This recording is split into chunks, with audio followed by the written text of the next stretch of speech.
You didn't notice, did you? You didn't notice when you pretended to be asleep in the car just to have your mother carry you up to bed for the last time. You didn't notice when you ran to the door and yelled "Daddy's home" after work and he picked you up and spun you around for the last time. You didn't notice when the rain washed away your chalk drawings on the sidewalk and you never went back out there to color hopscotch again. You didn't notice that when you dried off after you danced in the rain and jumped in the puddles, you started caring about makeup and hair getting ruined and you never went back out. You didn't notice that you hung up those plastic play phones and never opened it again. You had a real one now and it was not a toy but an addiction. You didn't notice that you put on your shoes after playing in the ball pits and you never took them off again. You didn't notice when you ate ice cream for the last time without counting calories in your head. You didn't notice when you had your last fight with your sister about who got the passenger seat before you started arguing about who got to drive the car. You didn't notice when you stopped believing in Santa Claus as the magic of Christmas was replaced with material wish lists. You didn't notice when you stopped believing in a monster that lived under your bed as it started to come out in the reflection of your mirror. You didn't notice when you went to field day for the last time, when you got your last participation trophy, when you kicked your brother's seat during a road trip for the last time,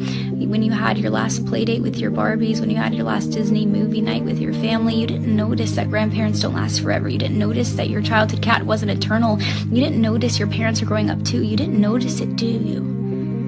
You didn't notice that you grew up, but you notice it now, don't you? You notice it every time you look in the mirror and you were shocked because your reflection doesn't look familiar. You look older, you look tired, you look like it's been centuries since you let your imagination run wild. You look like you don't even remember what it's like to be a child, and you notice that every time you look back at pictures and you notice how you were at the age that little you was always wishing for, and you notice how you never thought you would make it this far. Adulthood was as fantasy as the games you would play, but here you are, and you notice it now, don't you? The time goes by too fast.